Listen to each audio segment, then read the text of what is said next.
नमस्कार दोस्तों। खबर चौंकाने वाली है सब। देश तो शोक में डूबा है। डॉक्टर मनमोहन सिंह पूर्व प्रधानमंत्री 26 दिसंबर को नहीं रहे। 28 दिसंबर को उनकी अंत्येष्टि हुई और अगले दिन उनकी अस्थियों का विसर्जन यमुना में हुआ।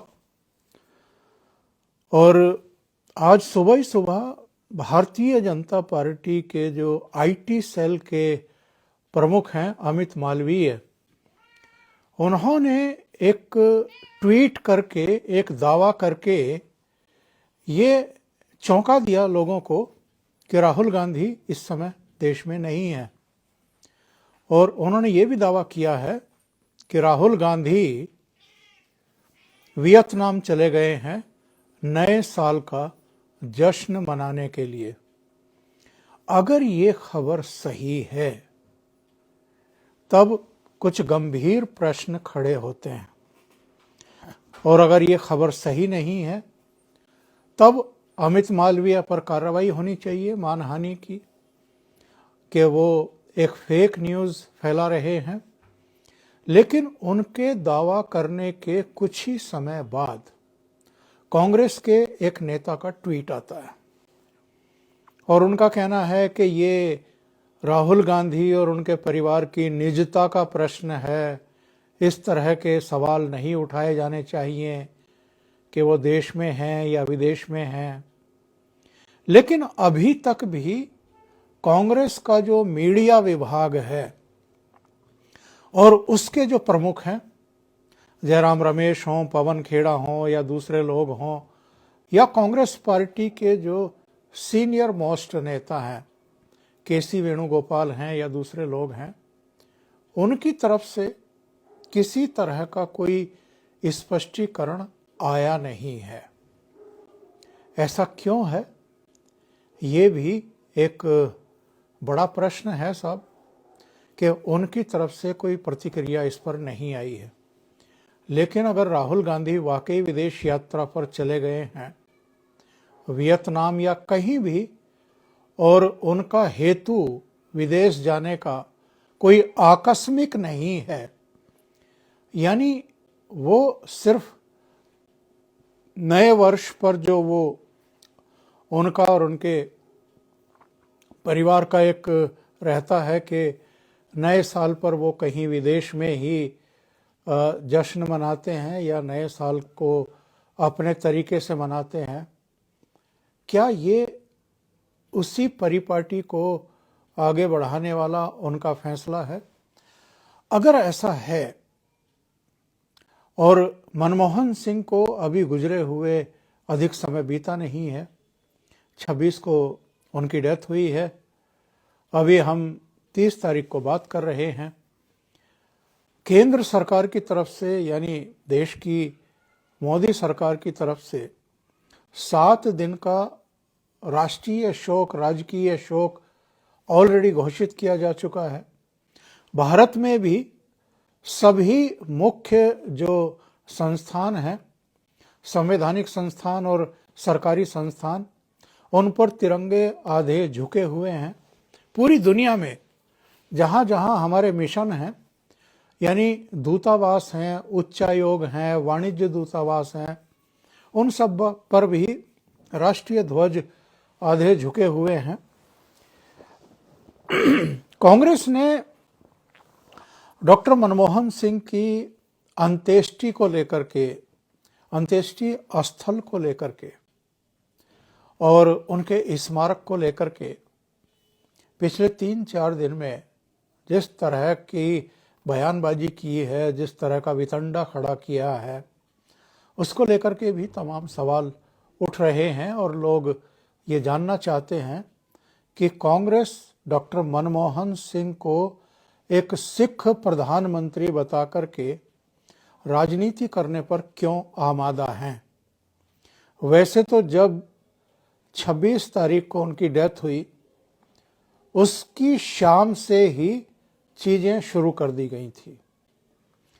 अगले दिन 27 दिसंबर को मल्लिकार्जुन खड़गे ने प्रधानमंत्री नरेंद्र मोदी को एक चिट्ठी लिखी और उस चिट्ठी में कहा गया कि साहब उनकी अंत्येष्टि उसी स्थान पर की जाए जहां उनका एक स्मारक बनने वाला हो, यानी जहां उनकी अंत्येष्टि हो वहीं पर उनकी याद में एक स्मारक भी बनाया जाए।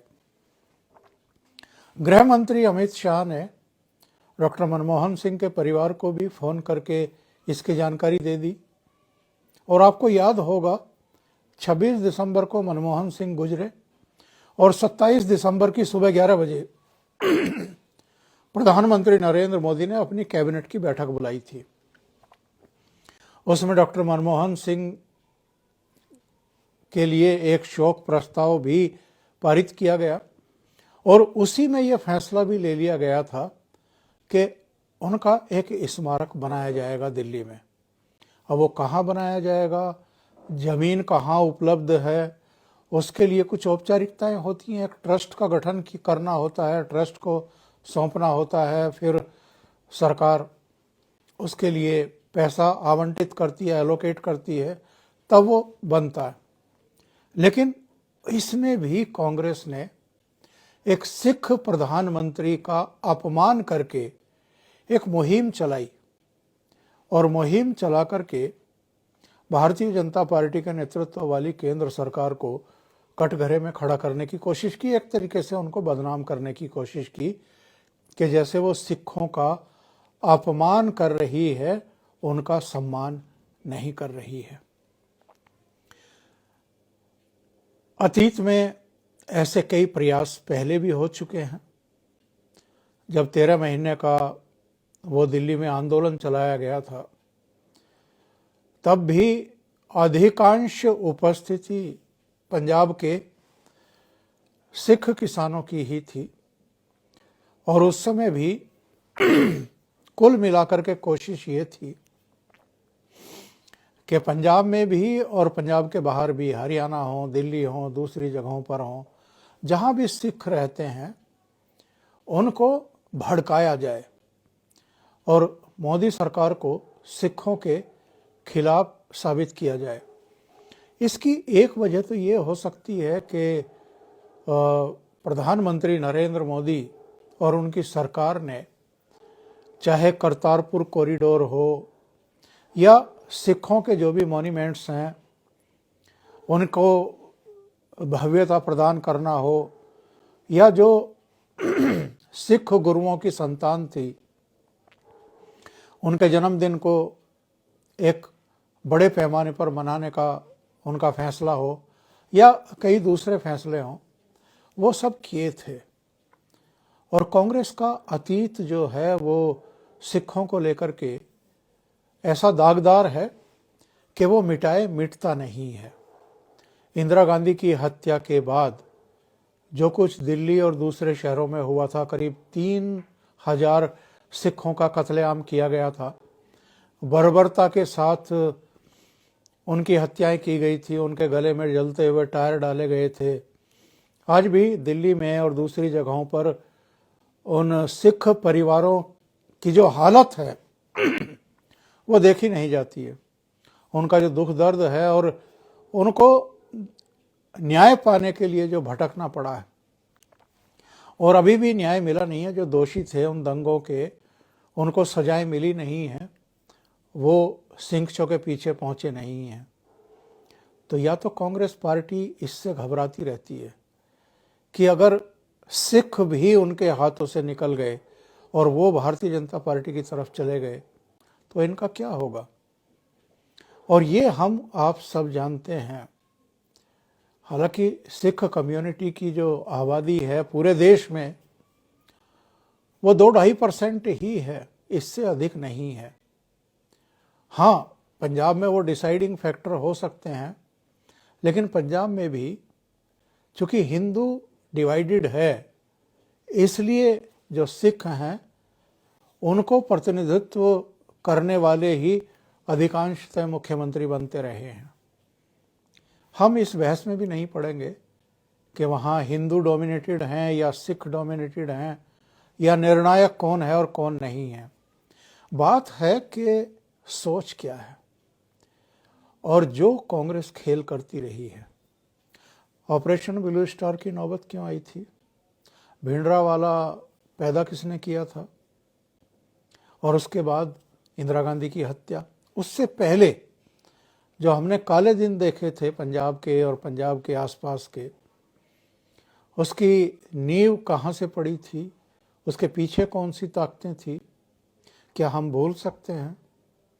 और जिस तरीके से ख़ास तौर से जो पंथिक सिख हैं, पंथिक सिख वोट हैं, उनको जिस तरीके से बरगलाया जाता है, भड़काया जाता है, उकसाने की कोशिश की जाती है, और जिस तरह की डर्टी पॉलिटिक्स कांग्रेस करती रही है, क्या वो हमसे, आपसे, किसी से छिपा हुआ है? पंजाब में ऑलरेडी आज़ादी के बाद से ही एक वर्ग रहा है जो अलगाववादी विचारधारा का रहा है और जो एक प्रेशर ग्रुप बना करके तमाम तरीके से वहाँ एक कसीदगी का माहौल, एक तनाव का माहौल बनाने की कोशिश करता रहा है। ऐसे अनेक चेहरे हैं जो फिर पंजाब और देश छोड़ करके विदेशों में बस गए और वहाँ से भी उन्होंने ये सब मुहिम चलाई। जैसे आजकल ये पन्नू और उनके जो गुरके हैं वो कनाडा और अमेरिका में बैठ करके एक मुहिम चला ही रहे हैं। कहने का आशय ये है कि जो कुछ ये पंजाब में चल रहा है, सिखों के साथ चल रहा है, और सिखों के नो डाउट मनमोहन सिंह एकमात्र प्रधानमंत्री रहे जो 2004 से 2014 तक रहे। वो कैसे प्रधानमंत्री थे? उन्होंने स्वतंत्रता पूर्ण तरीके से काम किया कि नहीं किया? उन पर यह आरोप लगता रहा कि सोनिया गांधी ने उनको कठपुतली की तरह इस्तेमाल किया और उनके जो भी फैसले होते थे सरकार के, वो उनके अपने नहीं होते थे, सोनिया गांधी के या उनकी कोटरी के होते थे। और कौन भूल सकता है राहुल गांधी के बारे में? उन्होंने क्या किया था जब डॉक्टर मनमोहन सिंह अमेरिका की आधिकारिक यात्रा पर थे? प्रेस क्लब ऑफ इंडिया में बैठ करके उस अध्यादेश के खिलाफ बोले थे, उसे फाड़ करके रद्दी की टोकरी में फेंकने के लायक बताया था, जो मनमोहन सिंह अमेरिका रवाना होने से पहले पारित करके गए थे। और उसका मकसद ये था कि लालू यादव को राहत दी जाए। सुप्रीम कोर्ट ने एक आदेश दिया था कि अगर कोई दोषी ठहराया जाता है और उसको 2 साल की सजा सुनाई जाती है तो उसकी संसद की या विधानसभाओं की सदस्यता स्वतः ही खारिज हो जाएगी।